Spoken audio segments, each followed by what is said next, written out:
RNZ News at 2 o'clock. Kia ora, good afternoon. I'm Sarah Bradley. The Prime Minister is about to hold a media briefing on the terror attack at a supermarket in West Auckland yesterday, and we'll cross live to that as soon as it gets underway. Meanwhile, a woman in her 90s has died of COVID-19. The Ministry of Health says the woman, who had a number of underlying health conditions, died in North Shore Hospital last night. She was a household contact of a case. The Prime Minister, Jacinda Ardern, has expressed her condolences to the woman's family. She says older New Zealanders and people with underlying health issues are by far the most at risk, and one of the reasons lockdowns are such an important tool for stopping the coronavirus from spreading. 20 new community cases have been reported today, down from 28 yesterday. There are 2 new cases in managed isolation.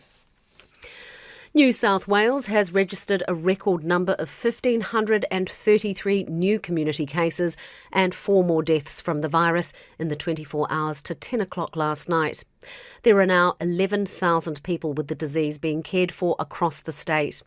Meanwhile, Victoria has recorded 190 new community cases of COVID-19, 87 of which are not linked to known cases and outbreaks. There are now 1,301 active cases in the state. In Brazil, there have been 25,500 new cases in the latest 24-hour monitoring period, along with 756 deaths. It has now had more than 20 million cases since the pandemic began, and an official death toll of nearly 600,000. 2 major supermarket chains are removing knives from store shelves. In yesterday's terror attack at the Lynn Mall Countdown in West Auckland, 6 people were stabbed with a knife the attacker took from a shelf in the store, and 3 of them were critically injured. Katie Doyle reports. A Countdown spokesperson, Kerry Hannafin, says that as an act of support for the Countdown team, all knives and scissors will be temporarily removed from shelves. She says the company is considering whether it should keep selling such items at all.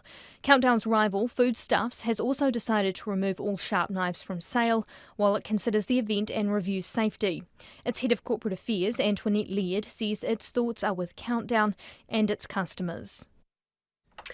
The president of the New Zealand Sri Lankan Foundation says the terrorist, a Sri Lankan national who was shot dead by the police, was not part of their community. Jareth Abdeen says the Sri Lankan community is shocked.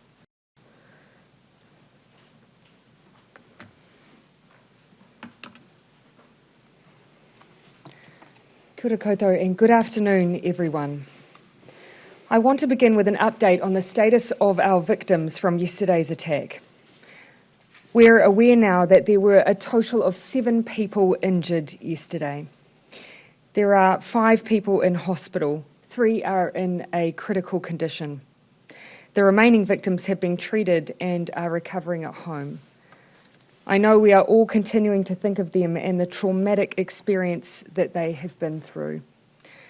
Before I spend a little bit of time talking in more detail about what we know of the individual involved in yesterday's attack, I want to hand over to Commissioner Andrew Costa to give a little bit more detail about the events themselves. Commissioner Costa.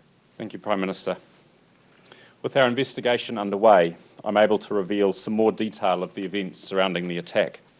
I'll not go into forensic detail, as that is the role of inquiries to come. However, there are some things that it's in the public interest to cover now. As I noted yesterday, there was nothing unusual about the subject's routine as he travelled by train to the supermarket in Lynn Mall.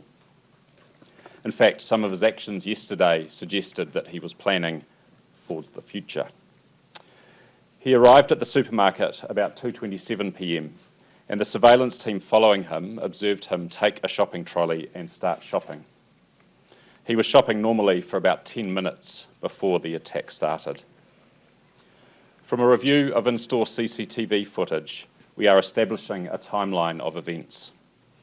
As I noted yesterday, it was about 60 seconds from the time our people became aware of a commotion to when they engaged the offender and shot him.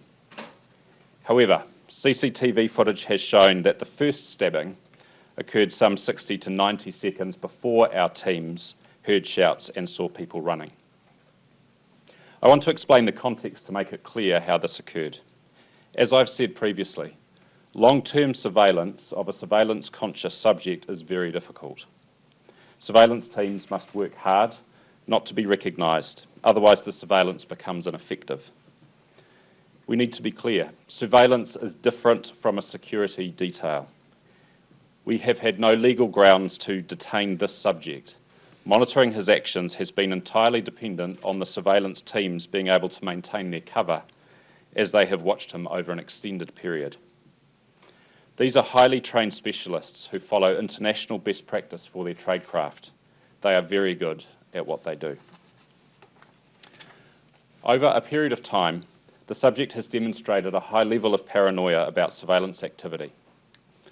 You'll also appreciate that supermarkets are not operating normally at present under level 4 lockdown conditions. Other people in proximity to the subject are much more conspicuous, and the risk of compromise is greatly increased.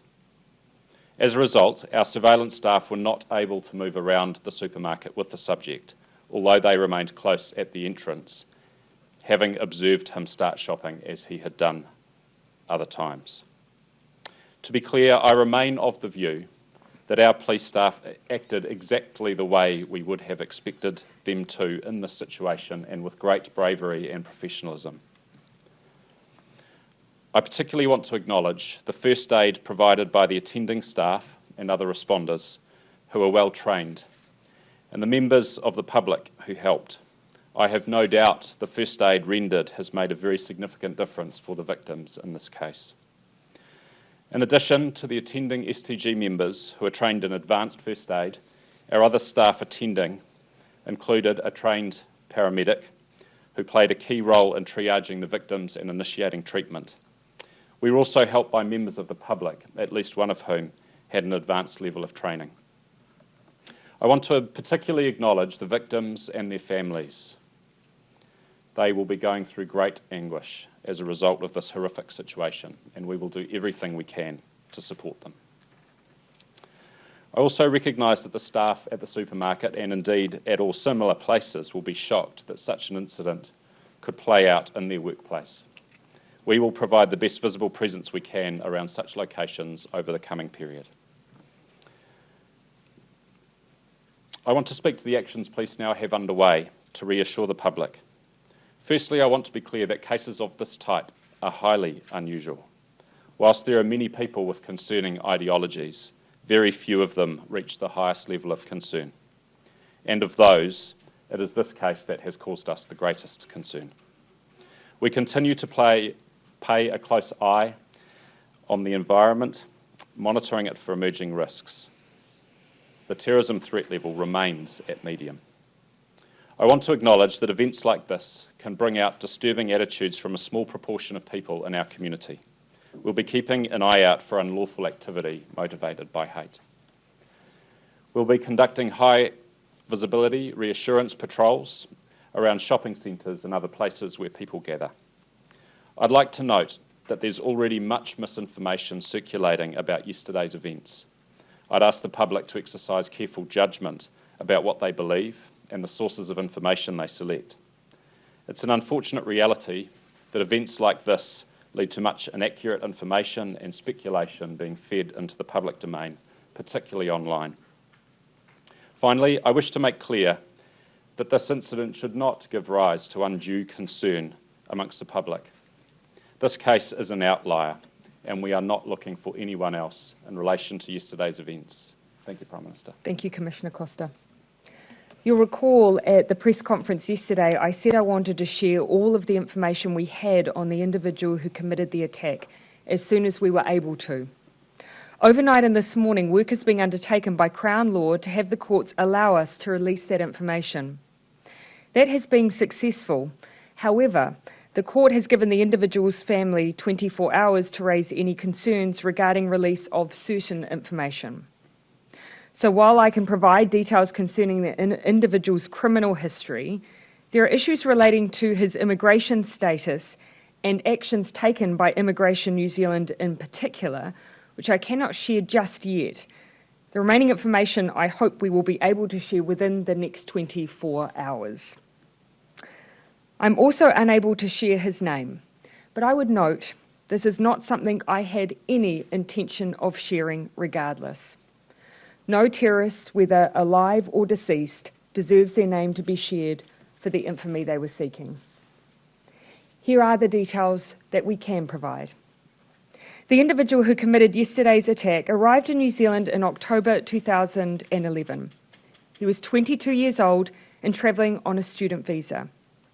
It was not known that he held extreme views about violence and terrorism at that time. In 2016, he came to the attention of the police after he expressed sympathy on Facebook for recent terrorist attacks, violent war-related videos, and comments advocating violent extremism. He was spoken to by the police twice, once in April of 2016 and then again in May. This activity online continued, and in May of 2017 he was arrested at Auckland International Airport. Police believed at that time he was heading to Syria. A search of his apartment led them to discover restricted publications and a hunting knife. He was charged with possessing these things. He eventually pleaded guilty to charges of knowingly distributing restricted publications, fraud, and failing to assist police in the execution of their search powers. He was released on bail. In August 2018, whilst on bail, the individual bought a knife. The police arrested him again, but also issued a search warrant and found objectionable or extremist material. He was charged with additional charges of possessing objectionable material, possession of an offensive weapon, and failing to assist the police in exercising their search powers. On this occasion, he was kept in custody. In September 2018, the individual was sentenced to 12 months supervision in relation to the first set of charges. He remained in prison due to the additional charges that he'd already committed while on bail. In September of 2018, ministers were briefed and then directed officials to undertake further policy work on counter-terrorism legislation. Work progressed throughout 2019, and this included policy work to criminalise preparatory acts which might be related to a terrorist intent or plan. Meanwhile, in July of 2020, the Crown made an unsuccessful attempt to lay an additional charge under the existing Terrorism Suppression Act for the knife and online posts, but this was rejected by the High Court. The original criminal charges of unlawfully possessing these items were still valid though, and so throughout this period he was remanded in custody awaiting sentencing. You may also be aware that during this time he assaulted corrections officers and faced charges on these acts also. In the meantime, work on changing the law to add an offence of committing a preparatory act progressed, and a draft bill was introduced in Parliament in April 2021. It had its first reading in May. Now, throughout this period, officials met a number of times to consider what avenues could be pursued to address the risk posed by this individual and to prepare for the potential that we may run out of legal avenues to detain him. I was briefed on this particular work in May 2021. I sought further advice on whether prevention orders could be used and whether the individual had been psychologically assessed. I was later advised that prevention orders could not be used and that he had refused psychological assessment. At this time, work around his immigration status was also underway, but this is detail I am hopeful I can share more with you on tomorrow. In May 2021, he was convicted in the High Court on the charges of possession of objectionable publications with knowledge and failing to assist the police in exercising search powers. He was found not guilty of another charge of possessing objectionable material and the charge of possessing a knife in a public place. On the 6th of July, he was sentenced to 12 months supervision with special conditions. These conditions included that he must reside at the named address, could only possess an electronic device capable of accessing the internet other than that provided by his probation officer. He was also required upon request to make available any electronic device to the probation officer for the purpose of checking or cloning the device, and to disclose to his probation officer and provide access to all social media accounts. He was also required to attend rehabilitation, assessment and treatment. GPS monitoring was sought by the Crown, but this was not imposed by the courts. At the time of sentencing, the individual had spent approximately 3 years in prison on remand. He remained in custody, but given all legal avenues to continue his detention had been exhausted, officials prepared for his release. Risk mitigations were already underway. This included police standing up surveillance coverage, including the use of the Armed Special Tactics Group. This is the group who were present yesterday at the scene and shot the terrorist. Police also worked alongside the NZSIS. Corrections also advised that he would be reporting to the Newlands Service Centre, where there would be a police presence. Prior to his release, police identified that he could be arrested without a warrant for breach of his conditions, and that there were other trigger points which would allow him to be arrested, including committing or threatening to commit a violent act, acquiring weapons, or consuming objectionable material. In mid-July, the individual was released into the community and the surveillance began immediately. In late July, I was given a written update on the case. On the 9th of August, I met with officials and discussed further options to try and reduce the risk that this person posed to the community. In late August, officials, including the Commissioner of Police, raised the possibility of expediting the amendments to the counter-terrorism legislation. Within 48 hours of these discussions, the Minister of Justice contacted the chair of the Select Committee with the intention of speeding that law change up. That was yesterday, the same day the attack happened. As you can see, agencies used every tool available to them to protect innocent people from this individual. Every legal avenue was tried. But we owe it to everyone to have other people look at the facts of this case too, to analyse them, to see what was done and what more could have possibly been done. The IPCA and the coroner will be an important part of this work. But we must also look forward, as we have always done. We must be willing to make the changes that we know may not necessarily have changed history, but could change the future. We already have changes to the terrorism suppression laws underway, with the departmental report just being reported back to Select Committee. That means the public have had their say, and now Parliament must act. I'm committing that as soon as Parliament resumes, we will complete that work. That means working to pass the law as soon as possible, and no later than by the end of this month. I want to thank the Leader of the Opposition for reaching out to offer her support for this course of action. There is one additional piece of work that I instigated in August, which is also relevant to this case. Unfortunately, it requires the suppression order to be lifted, so I'll provide an update on that when that occurs. To finish today, I have two final things I want to say. The first is to the New Zealand Police. You are tireless, and I am told at times you had up to 30 people involved in monitoring this person. I want to acknowledge the work that you did leading up to this event and the work you do generally to keep us all safe. I also want to acknowledge those who responded at the scene and say thank you. And to the Auckland community, times are tough, and I know that you'll be feeling it right now, but we are all with you. The last thought I will leave is from the Imam of Al Noor Mosque, who knows the impact of terrorism better than anyone. He said, and I quote, "All terrorists are the same, regardless of their ideology. They stand for hate. We stand for peace and love." We have it within our powers to ensure that the actions of an individual do not create a knock-on of hate, judgment and vitriol. I know New Zealand, you'll be kind. Please wrap your arms around all of our victims, those of yesterday and those of the past. Yeah, I'll come to you, Jessica, and then I'll come to you, Toba. Prime Minister, did the law fail New Zealanders? You can see that at every turn, every legal avenue that was available was utilised. And when it was no longer possible to legally have this person detained, that is when the police came in with that constant monitoring.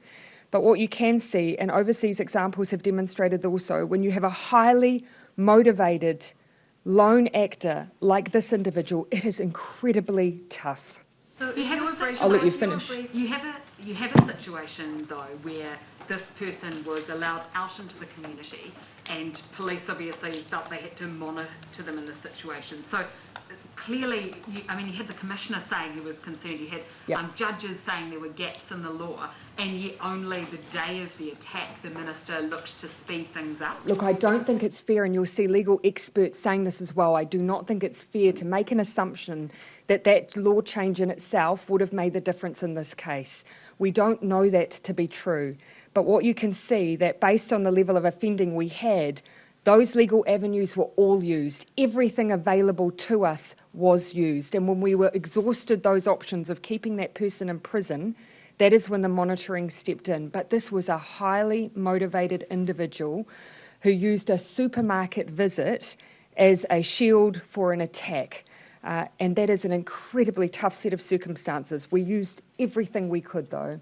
In 2018, ministers were briefed about the need for planning and preparation to be included in the counter-terrorism legislation. Why weren't those changes made back then? Well, so of course, successive governments before us, of course, had this issue raised. My recollection is that was the first time it was raised with us. That's my recollection, was in 2018. And we immediately gave the nod for that work to be undertaken. So that was undertaken, and once that policy work was complete, we started the process of drafting In between, of course, the March 15 attacks occurred as well. So we did act on that legislative change, but it is purely speculative to say that even that law change would have made a difference for this particular individual. He wasn't on the radar when he came in the country from 2011 until 2016. That suggests that he was radicalised in New Zealand. Is there anything you can tell us about how that process might have happened? I don't know. I simply don't know enough about those intervening years to say that would necessarily, how that necessarily occurred. All I do know is that the first point at which we saw material posted on Facebook that was cause for concern was 2016. So there was a delay from the point that they arrived in New Zealand until we saw that occur in 2016. In this way, if you were briefed in 2018 and you started that work immediately, the legislation wasn't introduced until April this year. So there are points, and I'm happy to share the timeline, points alongside in the policy process that are all completely normal that occurred in between time. The policy work was done, then it came back to a Cabinet committee to be approved, then Cabinet approval for the drafting. It's all completely in line with the usual policy process. But what I would say is successive governments did not instigate this work. We did. We wanted to make this law change, but it is still really speculative to say that even that would have made a difference here. And I'd also again, looking at the level of offending, you can see this individual was kept in prison for as long as we could. He was charged with objectionable material and, on occasion, for possessing a knife. So we were continuing to pursue those channels as a way of keeping him in prison, but eventually that was no longer viable, and that's when the police stepped in. Reported. And that's something I want to speak to. Unfortunately, that's the element that the 24 hours is still holding us back on. So I think you'll be able to see exactly what happened there as well. So we'll release that as soon as we can, but that story really tells itself as well. Prime Minister, just on... Sorry, I'll come to Jane and then I'll come through the front. Was there any opportunity through the legal process for the Crown or the police to appeal against any of the sentences or consideration of that? I'll let Commissioner Costa speak to that. We have pursued all avenues with this case, including reasonably creatively at times to try and manage it. There's some evidence of that in relation to the TSA, Terrorism Suppression Act application that we brought. So we have explored every opportunity to manage the case. Were there any opportunities for appeal? Were they taken, or was that just not an avenue that was open given the court proceeding? We did pursue an appeal. There was an appeal in relation to the charges that were brought in 2018, so that matter was upheld on appeal.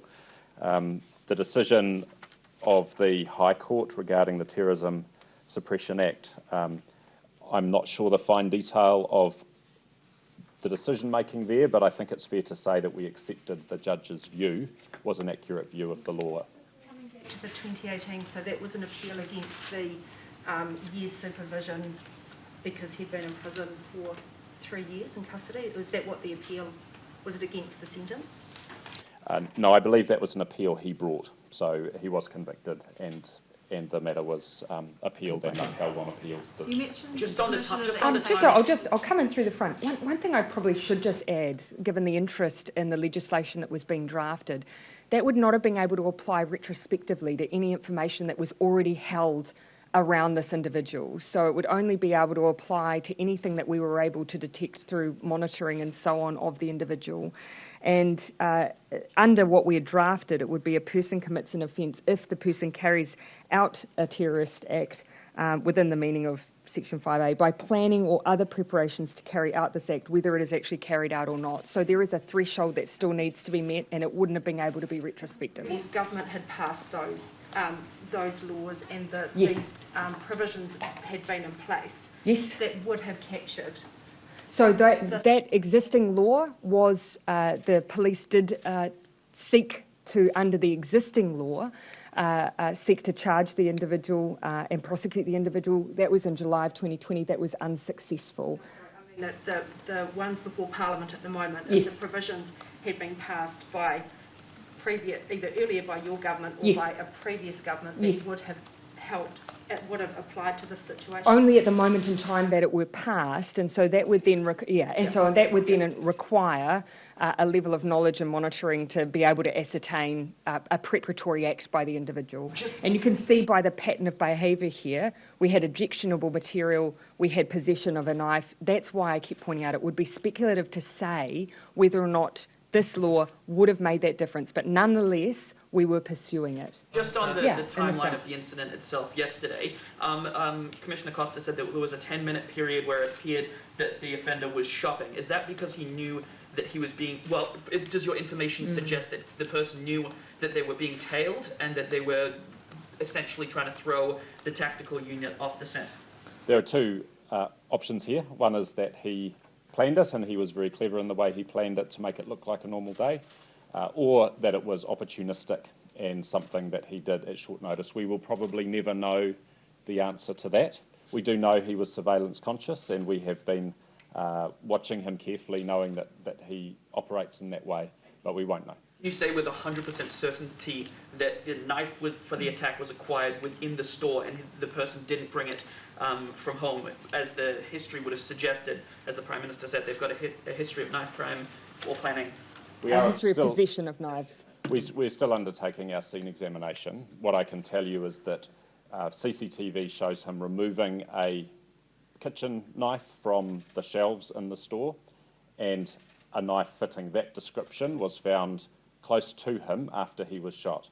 I can't rule out until we've completed our scene examination that there were no other weapons involved that might now be somewhere in the store, but nothing suggests to me anything other than the knife was obtained in the store. Police Commissioner, can you just clarify two things? One, the 7 injured people, were they all as a result of the stabbing, or were any bystanders hit by police bullets? And secondly, the timeframes within which it happened, was it 60 to 90 seconds before police became aware of it, and then a further 60 seconds before they ended the situation, or shorter? That's correct. So they, as I said yesterday, responded within 60 seconds of hearing shouts, seeing people running. But what CCTV footage has revealed is that the attack started 60 to 90 seconds prior to that. In relation to your first query, sorry, you just have to ask me that question. The 7 people injured, were they all as a result of the stabbing, or were bystanders hit by police? Thank you. So all of the injuries, as far as we can assess, were due to the offender's actions. There's no evidence of anyone being struck or injured as a result of police actions. Just more details about the first incident. So on the idea of a psychological assessment for the man, I mean, you said he declined it. He was court ordered to take one of these assessments, correct? Was he able to decline it? So again, I'm recalling the briefings that I received at the time. I don't have information on a court-ordered psychological assessment or not. What I'm aware of is, of course, there were psychological assessments involved in corrections work around the offender, as is usual practice in some of these cases, as I understand. I was really seeking for other reasons. I was trying to assess whether or not this was an individual that could be sectioned. Again, this was all part of our exhausting every avenue to determine whether there were other ways that we could continue to detain someone that we were concerned was a risk. So I was told that he had refused, and there was no suggestion at that point that we had the ability to mandate or require it. I can't answer the court-required psychological assessment. It's fair to say that he has been generally uncooperative with any of the efforts to modify his behaviour or address the underlying issues. So I can't speak to the specific instance, but as a general statement, that is true. Yeah. Between July and now, I mean, were there, you spoke of possible trigger points that you were looking out for to detain him again, I believe. Did anything occur during that time? Were any threats made? Had he acted in any way that raised a flag during that time?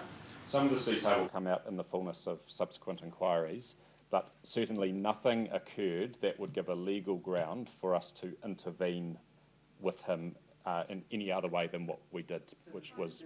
Moments where you sort of held out and hoped that something greater would happen. You know what I mean? The law that we're working with required the first step to have been taken in order for us to be able to intervene. So we might have an understanding of intent and ideology, and we might have high levels of concern, but that is not sufficient for us to take any enforcement action. Unless, of course, that involves some of the other provisions that we had already identified. And as I said, the police were without a warrant able to detain him for a range of other reasons, if he acquired a weapon and so on. So there were a list of things that we could act on and would have acted on if they arose. I'll come to Joe if I can. Just a couple of questions. Firstly, Commissioner, if you sought to expedite those that precursor law, had anything happened that suggested that something was going to So take before place? that starts, can I just give just a little bit of context? That was not the first time officials, of course, raised what they perceived to be the importance of that legislation. Our very first briefing on it in 2018 was from officials wanting to bring to us this issue of what they perceived to be a gap in the law. So although it was raised recently, there was really consistent ongoing advice from officials that we should do this, and that's why we were. So I just wanted to give that context. Commissioner Costa. Prime Minister. Certainly, as the Prime Minister's noted, there has been a long conversation about the law. In relation to most recent events, the primary factors on my mind were information available to me that suggested nothing had changed his outlook, and he had a hardened attitude in terms of what he hoped to do. And we had been surveilling him when this occurred for 53 days, and I was concerned about the sustainability of the surveillance operation, and that was what led to the most recent escalation. The sustainability of the ongoing monitoring was something that officials were discussing as well. So as soon as he was released, a very intensive effort went in, but there was a conversation over what are the longer term options here for this individual. Just further to that then, Prime Minister, in terms of the law, and you've said that it might not have captured this person, so is it really fit for purpose in that case? And given you've got the likes of legal experts, Islamic Women's Council, Amnesty International, all saying that there are gaps in this draft legislation, in terms of pushing it through, is it really fit for purpose? Well, it has gone through, as you can see, quite a rigorous process, and for all those who might have said that we should have done it more quickly, the law that you're discussing is the one that we've put through that full process, and because often this is very tricky legislation to draft because someone has not committed a crime. And so you're really coming in very, otherwise earlier than most of our legal provisions would allow. So that's why it's gone through that process. We've gone out publicly on it. People have submitted on it. Our view is now that people have done that, though, we have an obligation to move on that legislation. And the Select Committee would have considered all of that feedback that came through, as would the Ministry. Citizens are very loud and clear still today in terms of the gaps in that legislation. So yeah, and again, I'd leave you to look at the provisions that have been drafted around preparatory acts. They have been well considered. They have engaged legal experts in order to try and create provisions that cover off what we currently do not have in our legislation. Prime Minister, sorry, Tobin. do you have confidence in all of the actions that immigration has taken in relation to this individual? Yeah, this is something, of course, is a part of the timeline that I've had to draw out and what I've shared with you today. But I think you'll see when we are able to share that information that every possible avenue that was available to us was pursued. Every possible avenue, and I would include in that immigration. And at any point did New Zealand First and the previous government try and have this person deported, but Labour ministers somehow blocked that? No, not at all. And I think there will be a very clear picture painted around what efforts were being made in this space. Sorry, Ben, I did say come to you. Please, Commissioner Costa, are you satisfied that the agents needed to use lethal force yesterday? Absolutely, without a doubt. This man had attempted to kill at least 6 people and was advancing them at pace with a knife, so absolutely. And the New Zealand Herald plastered him obviously on the front page a couple of weeks prior. Is there any suggestion that this might have triggered or inflamed the man? I don't think that I can point to any one event or incident. We've been concerned about his attitude for some time, and I can't point to any particular trigger. As I've noted, his actions yesterday led us to believe that he was following a normal routine, and we did not anticipate that there was anything pushing him to act right now. You had a situation Last one, where... and then I'll come back to Jessica. And then Just finally, the 2016 thing that he picked up from the comments on Facebook, what was the event that he was commenting on? My recollection is that there was a bombing event in Europe, is my recollection. Yeah. So I'll come down the back and then back to you, Jessica. Commissioner Costa, at the start you mentioned that when the attacker was at the supermarket yesterday, before they started the attack, that some of their behaviour suggested that they might be planning for the future. Can you explain that a little bit further, and I guess what actions he was, what made you say that? That related to events earlier in the day, and I am not at liberty right now to go into the detail of what that is, because some of that is sensitive. So that may well come out in the future inquiries, but what I can say is it was clear that he had a vision beyond the day yesterday. Commissioner, you doing bits and pieces that suggested that he was going to be here in a week's time or 2 weeks' time. If that Commissioner, you had a situation... Oh, sorry, Jessica, I did say come to you in the next Jane. Commissioner, you had a situation where you had up to 30 officers over 53 days working following this guy. How frustrating was it for you that the law was allowing this person to be out in the public? It's our job. It's what we do.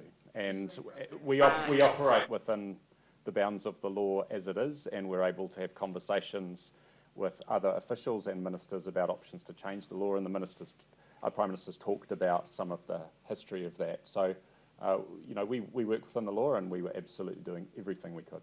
Police Commissioner, though, were you not frustrated by the bounds that were set?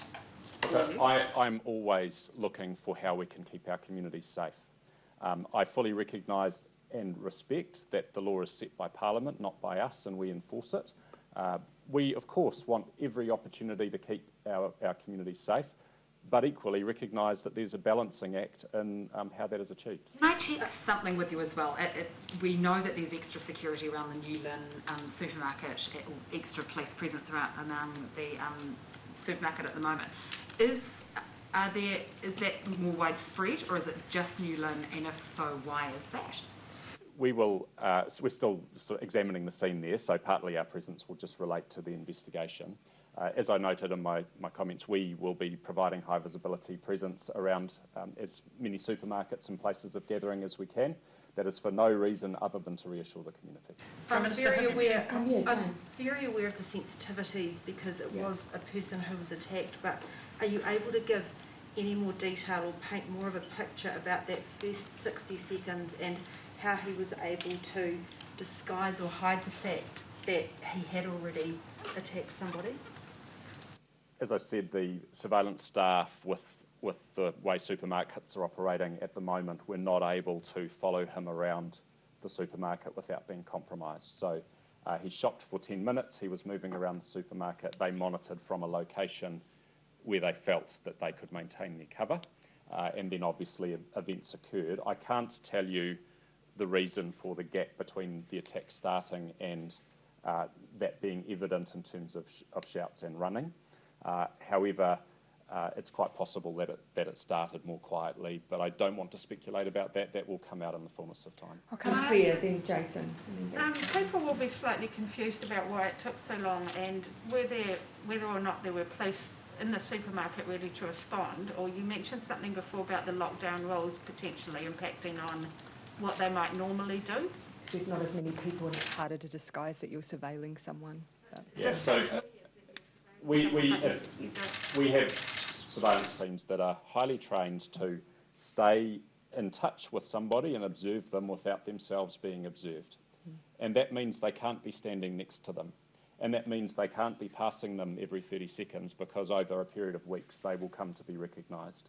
So they adopted the tactics they were able to in that environment, noting that it's much sparser in those environments now than it normally is. I'm confident they did absolutely everything they could, and this response was fast. If you look internationally at these kinds of situations, a motivated attacker, even under surveillance, is going to be hard to manage, and that has been demonstrated many times overseas. You mentioned before that you were looking at whether or not the operation was sustainable. What did you mean by that? Does that and what kind of do those costs those extent operations cost? It's not a cost issue. It's really about the fact that we have a relatively small number of these highly trained staff, and running surveillance operations for extended periods increases the risk of compromise in terms of being identified, but also just recognising that this person was surveillance conscious. He's using counter-surveillance methods. He had challenged members of the public about whether they were surveilling him, highly paranoid, and so all of that gave real cause for concern about the risk of compromise. Brian, just one for now, and then maybe at the end of the press conference you could come back to it about the question about COVID. But for now, have you been in touch with the Sri Lankan government or vice versa about this individual? No. Would you expect to within the coming days? My focus is very much on the community here and ensuring that they are safe and that they are well. Because as I just repeat what I said yesterday, this is about an individual and their acts and has nothing to do with ethnicity, culture or religion. I'll come back to I'll come into the front and back to Taylor. Just on the question of cost of the surveillance teams, I mean, are you able to give an indicative cost of what it costs police to run that kind of an operation? I can't. We will be able to, but it's not a relevant consideration in this case. And can you just, was the case that this man discussed at Cabinet, particularly during the last government, and what were those conversations like? There are specific ministers that would be aware of individual cases like this. Keep in mind that as well as being Prime Minister, I hold the role of Minister for National Security, so of course it was relevant for me to be aware of this individual. But that is, as Commissioner Costa has said, this is a very rare set of circumstances. So whilst there were some discussions and briefings, it was always with those ministers for whom it was relevant to. This is aware. When you're talking about the consideration of whether you could have them sectioned, obviously there's some sort of consideration of his mental state, right? Look, I should be clear that this was, I was getting semi-regular briefings, as you can see, near the end of us coming to a point where after having been detained for 3 years, we were reaching a point where all the legal avenues were being exhausted. And there were a couple of processes I wanted to check that we had pursued as well to ensure we'd done everything we could to maintain that level of safety that was as high as it could be. Of course, there was the option of surveillance afterwards, but ultimately we wanted to deal with this in alternate ways. That was one of the options I asked about, but obviously it was not considered realistic, nor were the prevention orders. There was one other channel that we pursued comprehensively. That was probably one of the most frustrating avenues, and we'll be able to share a bit more on that tomorrow. My point is, did you ever, question, sorry, is that did you ever consider whether some of the measures being taken were exacerbating this man's condition and possibly driving him into extremes? No, nothing that ever suggested that, because the behaviour was consistent and the response to interventions appears to have been consistent as well. So you can see right at the beginning in 2016 that intervention of having the police talk to the person, warn the person, try and engage the person, that occurred right from the beginning. And it's partly, sorry, Prime Minister, it's partly the reason too why covert surveillance was the right option. Had we put people walking beside him, for example, as some might like to suggest, A, there was a high risk of that precipitating an attack by him, but B, increased the chance of him fleeing in a way where we couldn't keep watching him and manage his behaviour. And whilst I asked that question, just as a genuine inquiry, there was no suggestion that that threshold was ever met. At that point, we were asking all of the questions about this individual. Back to you, Jessica, and then I'll come back through those in the front. How did it work with STG? Were they with the surveillance team the whole time, or were they sitting outside? Can you just explain how that worked? I won't go into fine detail on their tactics, but they stay in very close proximity, and the STG team were able to hear shouts and see the running. So yes. And STG in that situation, would they be uniformed or no, plainclothed? No, they were plainclothes. They were the only ones armed? The surveillance team was armed? I believe some of the surveillance team were also armed, but I'm not going to go into the fine detail of that. Those tactics obviously are kept secret for obvious reasons. Unusual though for the surveillance team to be armed, because I understood that it wasn't. I'm not going to go into the detail of that, to be fair, I would need to check whether they were or they weren't, so it's not appropriate for me to speak to that. But this offender was known to present a risk, and that's why we had STG staff there. They are the ones trained with that high level of tactical skill.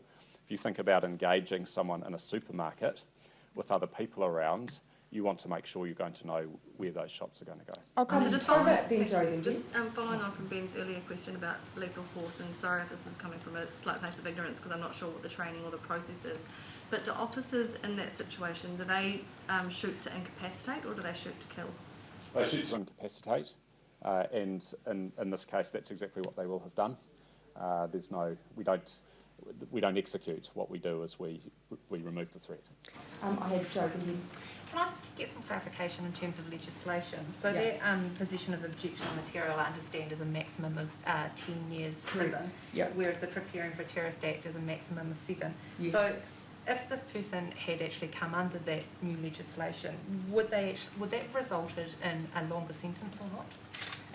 A hypothetical, but you're right to point out that actually the individual could have feasibly been detained for longer and wasn't. That's an illustration, I think, of actually the level of offending that we had to work with. So objectionable material and possession of a knife. And so you can see that that led to detention for periods of time. And 3 years, essentially was the point at which we had those last charges that then led to his release. That I think just points to the real difficulty of this situation, but also that we were just using every avenue possible. Just to come back from, it was a question earlier that kind of got missed. If you're concerned that this person wouldn't have actually fitted into this legislation, how is it fit for purpose if it wouldn't have captured this? All I'm saying is that I can't speculate as to whether or not they would or they wouldn't have. So when the gap in the legislation was raised with me in 2018, I don't recall it being about a specific individual. I recall it being about the fact that there was a view that there was an addition that needed to be made to our legislation. And so it stood on its own terms that we needed something in this space. Subsequently, of course, a lot of discussion as to whether or not this person would fall into it. And certainly when you've got someone being monitored 24/7 or for consistent periods of time, you want to be ensure that if you do discover something that you've got all the legal tools that you need. So that's another reason why going forward it would be a useful piece of law. On the victims, just to follow up from yesterday, is there any information to suggest the man was targeting men, women, Pākehā, or is it totally indiscriminate? I have nothing to suggest that would be the case. Absolutely no suggestion of any targeting, simply people who were nearby. And can you also, I know you've described 3 people in a critical condition, can you give any further information as to the nature of those injuries or whether they are life-threatening? Look, I know that 3 are critical, and actually whilst I have little bits of extra information, I'm also aware of those individuals and their families' privacy. So, yes, and actually I'm going to start wrapping, so I'll come to you in front. I might finish. What you said earlier on this man being an issue in 1 to 2 weeks. Sorry, what was that? What you said earlier about this man being an issue in 1 to 2 weeks, is that in terms of his movement, or? Forgive me, I couldn't hear the beginning of your question. Oh, sorry, this man, what you said earlier about this man being an issue in 1 to 2 weeks. An issue in 1 to 2 weeks. So was that to do with his movement, and then he had future plans? Oh, sorry. So the question was there anything to indicate that something was going to happen on that day?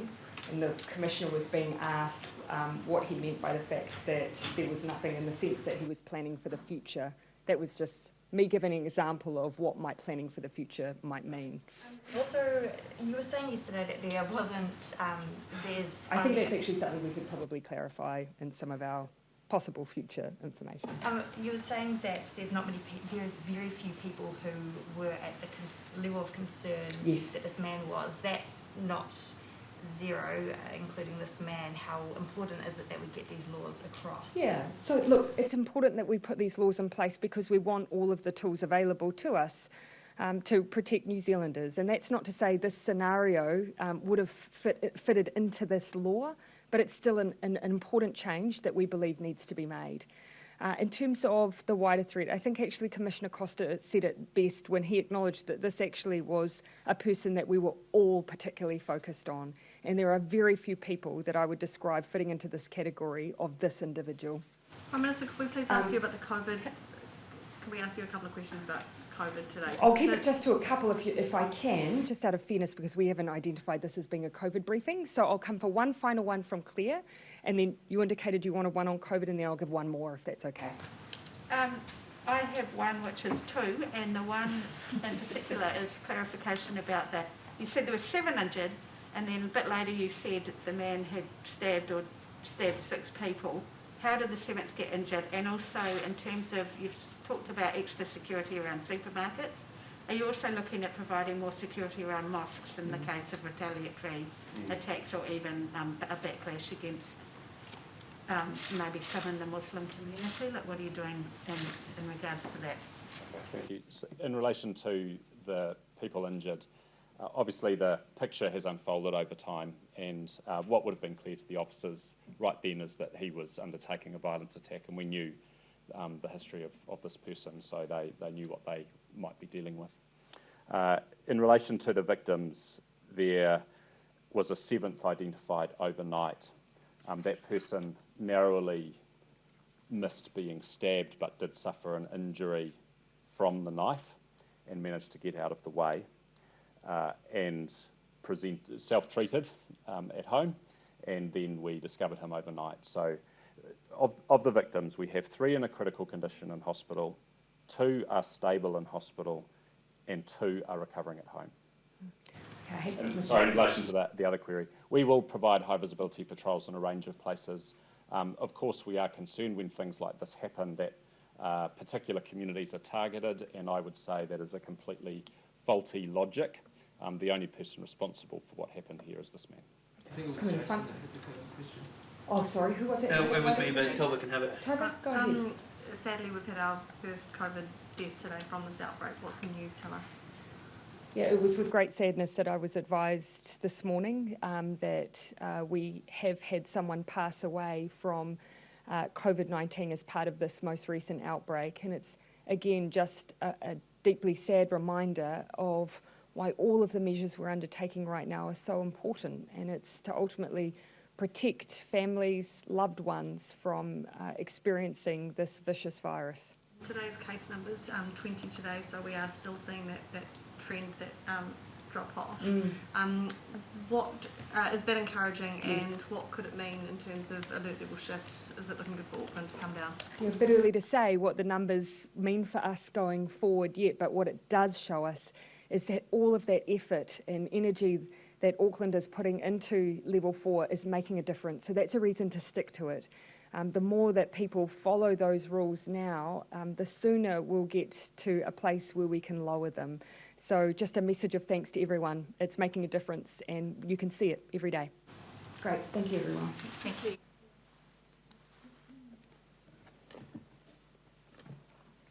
We'll be back with a COVID update tomorrow, probably with an alternate minister. Will you likely be here tomorrow after the suppression? Look, what I'm looking to do is find a way to share that information as soon as we have the ability to do so. So we're just juggling whether or not, in what form we do that, but we'll do it as soon as we can.